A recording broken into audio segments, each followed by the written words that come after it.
एस्ट्रोटेक lab में मैं doctor Suhas रोकड़े आप सभी का स्वागत करता हूँ। चलिए आज के ज्योतिष जिज्ञासा कार्यक्रम में हम देखते हैं वास्तुशास्त्र के बारे में कुछ महत्वपूर्ण जानकारी।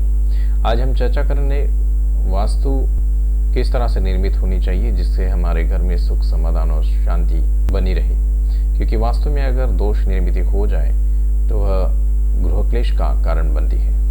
ऐसे में हम आज चर्चा करेंगे वास्तु के दो महत्वपूर्ण भाग जिसे हम अविभाज्य अंग कर सकते हैं।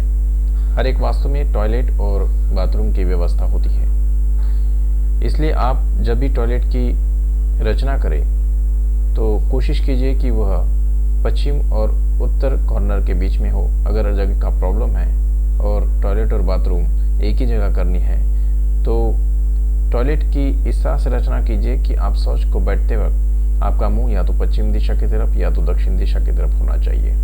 टॉयलेट यह राहु ग्रह से संबंधित रखता है और बाथरूम यह चंद्रमा से संबंधित रखता है। बाथरूम का व्यवस्थापन आप पूर्व दिशा की तरफ कीजिए, यह बेहतर जगह होती है।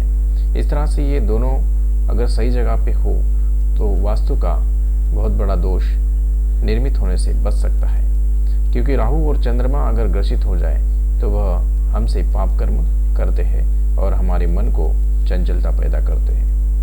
इसीलिए आप वास्तु का निर्मित करते वक्त इन दो चीजों के ऊपर ध्यान दीजिए।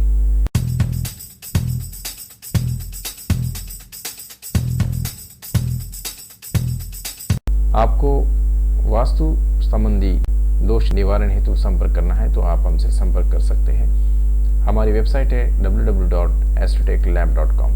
अगले वीडियो के लिए आपको थोड़ा सा इंतजार करना होगा। तब तक के लिए धन्यवाद।